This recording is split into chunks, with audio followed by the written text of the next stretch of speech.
Reuven Azar, Ambassador of Israel in Bucharest, welcome again to Diplomatic Passport. Bună dimineața. Thank you, Cristina, for hosting me. Violențe în creștere și niciun semn de pace. Israelienii și palestinienii recurg tot mai des la calea forței brute și nimeni nu știe cât mai poate escalada situația. Cert este că mor tot mai mulți oameni de ambele părți și grupurile de extremiști devin dominante, la fel în ambele tabere. Ambassador, we broadcast a program filmed in West Bank last Friday. Now it's only natural to go for the Israeli side of the Palestinian and Israeli situation. One issue that we did so now in West Bank is the fact that the violence are increasing, and of course there is this group which is quite old, Hilltop youth, doing a lot of increasing violence on the Palestinian civilian population. Also, this group recently attacked an EU group of diplomats visiting West Bank. What is with this group and who is supporting them? Is the Israeli government supporting them? No, absolutely not. I think that, first of all, we think that the rise in violence in the last 2 years in the West Bank, Judea and Samaria have to do with a lot of pressure that is being put by Hamas, Iran and Palestinian Islamic Jihad through incitement, smuggling of weapons, explosives, transfer of technology also from Hezbollah, and the fact that we have a system within the Palestinian Authority that supports this machinery of terror called, we call it pay for slay, that people are incentivized by money to conduct violence and terrorist attacks against Israelis. Now, regarding violence from this Hilltop youth, of course the government of Israel is completely against it. Not only that, that already about 8 years ago, the government decided to actually establish a special police unit and legislate against what we call nationalistic crime. Okay? So we regard these people that take the law in their hands and use this kind of vandalism as criminals, and the best anti-crime authorities in Israel, the Shin Bet and the police, are actually chasing these people, trying to stop this phenomena, which we feel it's against the Israeli interest. This group started around 10-15 years ago. It's not something new in the hilltops of the West Bank, but they are growing and growing, and they are developing the settlements. So I have to ask you again, who is paying for those settlements? Well, I don't know. I don't think this is a financial issue. I think that what is happening on the ground is that there is a sense of a collision, especially when it comes to Area C, because, you know, we are now marking 30 years of the Oslo Agreements. In the Oslo Agreements we had Area A, which is completely under Palestinian control, B, under civilian control of the Palestinians, and C, which is controlled by Israel. What we are seeing is that there is a move by the Palestinian Authority and international, with some international support, to get control of Area C, and some people that are living in that area see this, what is going on, and they are trying to stop it. We think that they should leave that to the Israeli government. They shouldn't go and try to impose reality. But the main problem here, Cristina, is the fact that we have a situation in which, you know, 30 years after the Israeli government made this move with the intention of allowing Palestinian self-rule, we have a failure of Palestinian self-rule, a split within the Palestinian society, controlled by terrorist organizations like Hamas and Palestinian Islamic Jihad. And we find ourselves, against our will, forced to enter these areas again, like Jenin, like Nablus. You know, we never intended to go back there. The only reason we are there is in order to defend ourselves from terrorist attacks that are being emanated from this area towards the state of Israel. So this is the main problem. And sometimes people like to reverse saying that, you know, the source of the conflict is a group of this little group or the other little group. No. The source of the conflict is the fact that the Palestinians haven't recognized Israel, the right of Israel to have, or of the Jewish people to have a state of their own in any borders. Okay? And they are not capable to perform as an independent authority. So this is the main problem that we have to deal with. If we manage to deal with that, I think that we'll be able to deal also with the other problems. And again, we don't say that we are perfect, but we are dealing with our imperfections. And we're trying to change that. And we feel that this is not the case when it comes to the Palestinian side. Well, speaking about Jenin, the mission that the Israeli army had in Jenin was to destroy the deposits of armament that the Jenin brigade had there. But the question is, and now I'm referring to something that the Prime Minister of the Palestinian Authority told in the interview for Digi24, that the Shin Bet, the internal service of Israel, knows exactly how this smuggling of and traffic of weapons is done in Palestinian territories, because they control the situation, and in the same time the Prime Minister of Palestinian Authority said that this is with a sort of agreement of the Shin Bet.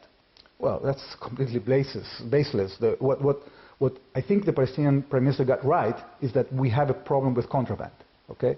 And you always have the dilemma, because theoretically we could completely close the economic life of the Palestinians in order to catch contraband.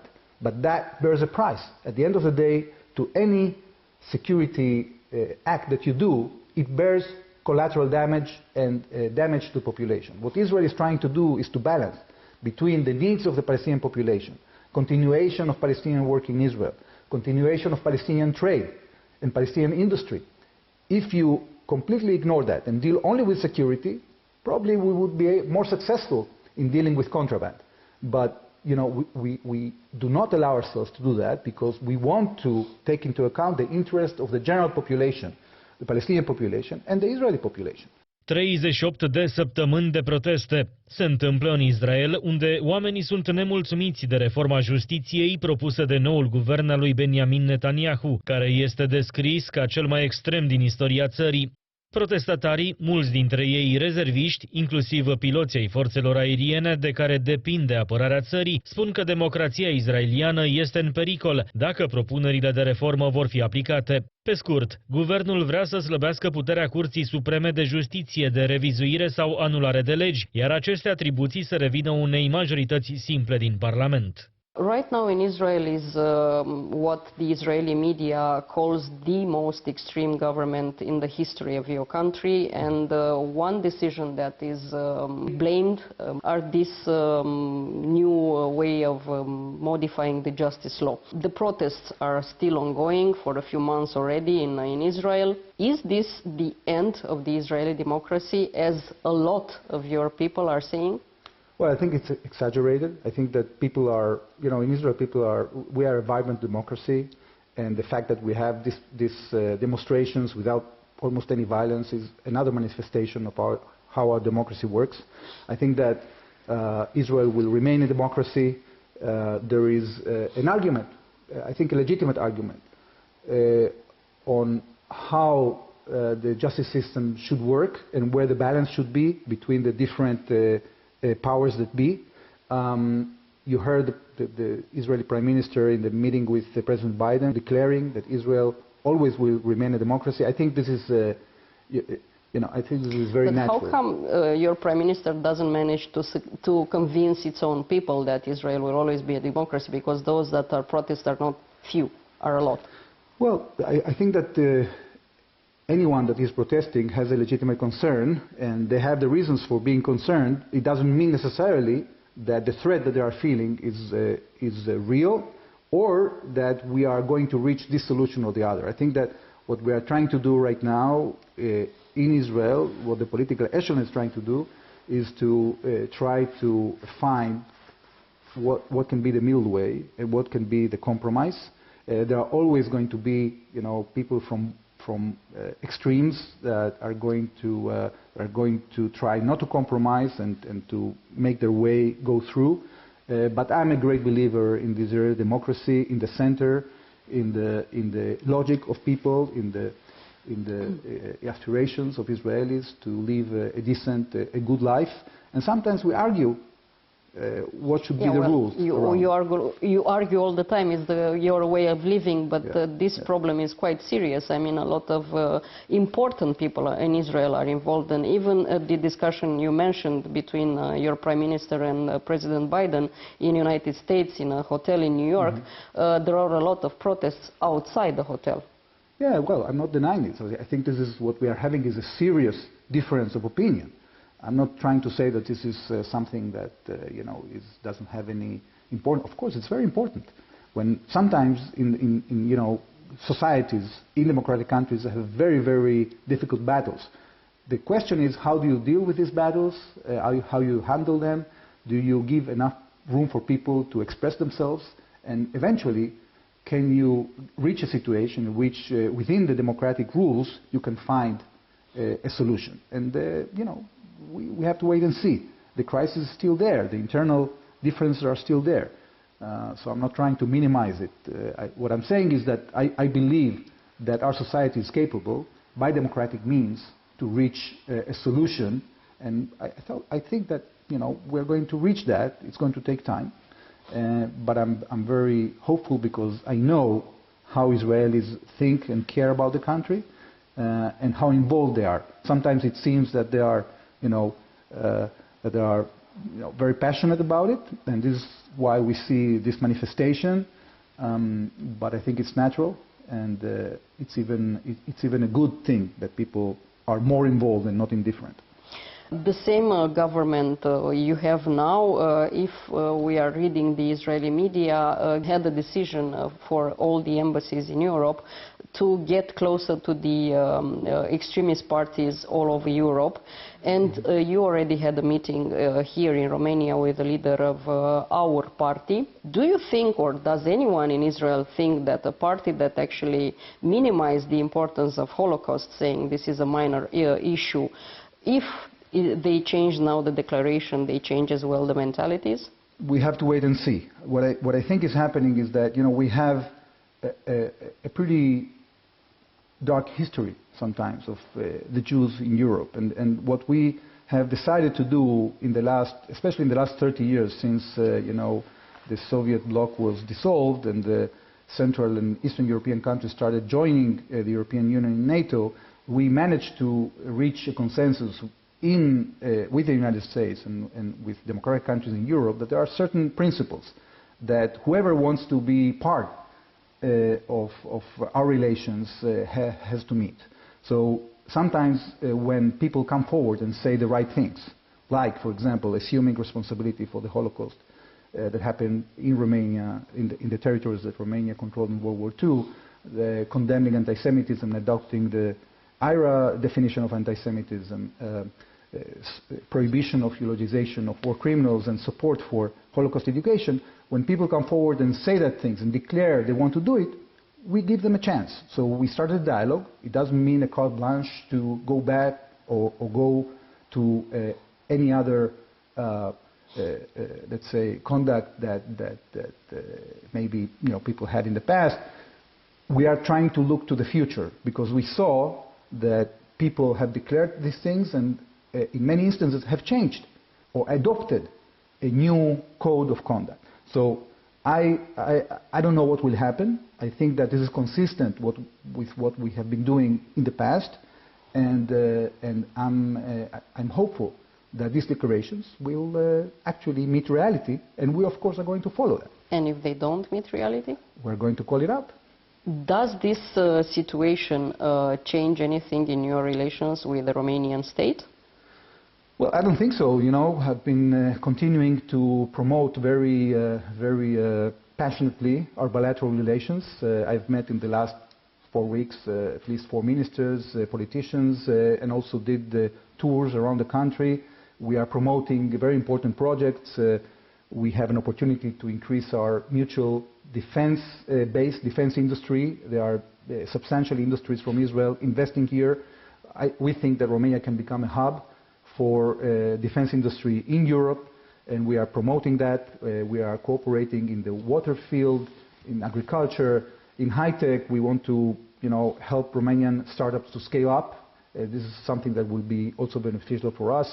We are doing many other projects, tourism. There are more aviation companies now opening business, and we hope to increase the number of Israeli tourists here. We want to promote the export of Romanian meat to Israel. So all these things are continuing. We are working on it. By the way, I can tell you also on Holocaust-related issues that behind the scenes we've been working together with the government to reach a situation in which the Jewish and Holocaust Museum in Bucharest will be built. There have been a lot of advancements behind the scenes on the approval of the planning of the museum. Our relation is so rich, and we have 1 million Israelis with Romanian roots. So the people-to-people contacts, the cooperation academy, it's really amazing, and I'm so privileged to be part of it and to advance it as best and fast as I can.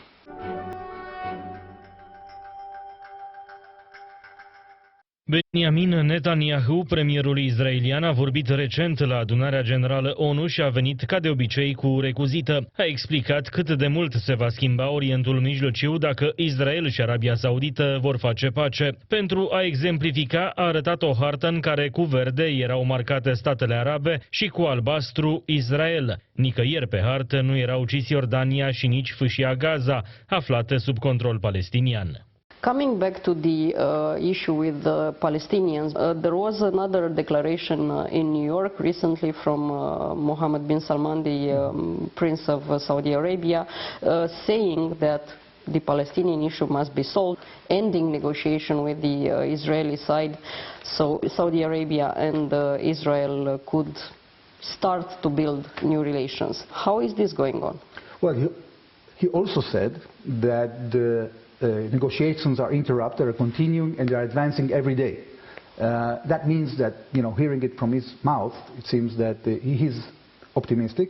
I think we have joint interest here. The United States, Saudi Arabia, Israel, and other Arab countries have a great interest to conclude this because we have a lot of things to do together. You probably heard the G20 presidential statement, President Biden's statement regarding IMEC, how to connect India through the Middle East to Europe. So we have many projects we want to fulfill for the benefit of the residents of the region. We want to cooperate in order to, confront the Iranian threat, which is very imminent. It is proliferating weapons now, not only into the Middle East, but also to Europe, and we are seeing their weapons in the Ukraine scene, which is very worrisome also for Europe. So we have to deal with that, and I think we have common interest, all of us, to see that resolution. Of course, in the past, the Palestinians had a veto over peace between Israel and the Arabs. That's not the case anymore, and we saw it with the peace agreement with Egypt, with Jordan, the Abraham Accords, and now with Saudi Arabia. So I hope that the Palestinians step up to the plate and understand that actually this coexistence and this cooperation with Israel can be beneficial also for them. And if they change, I think that it will be very easy for all the region to change, but I think the region is not waiting anymore to the Palestinians. And this is very clear. And this change should be based on trust, and the way we see it now, your people and their people don't trust each other. On the contrary, they blame each other. Every time even a journalist like myself does a program on one side or the other, it's blamed by the other side. Do you think that the Palestinians and Israeli will ever accept each other? Well, that's a great question. I don't know whether they're going to accept each other in terms of all the legitimate rights of which each side claims. But I think that we have a record, and therefore I'm optimistic that we can, in the future, reach arrangements in which will allow us to live together and to cooperate. And even now, you probably, I don't know if you saw, that after the operation in Jenin, it was actually much more easier for the Palestinian Authority to do law enforcement in the West Bank. So at the end of the day, we are working together behind the scenes, even in times in which we are confronting each other publicly, because we don't have any choice. We are living in a very, very little piece of land, and if we want to improve our lives, we have to continue cooperation, we have to expand cooperation, and eventually we have to solve the big issues which we don't agree upon. But I am optimistic that it is possible.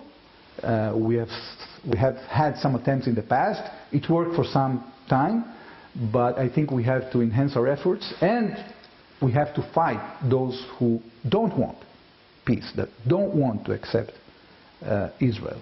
And we have, unfortunately, we still have many of those, and they are supported by very big powers in the region, especially Iran. So as long as we have these negative powers working, I think it's going to be very difficult for us, but we are not going to relent, we are not going to stop, and we're going to continue expanding the circle of peace. Well, both sides said that they want peace, so let's just hope it's not going to take another 75 years till you'll reach that point. Ambassador Azar, thank you so much for this interview. Thank you, Cristina.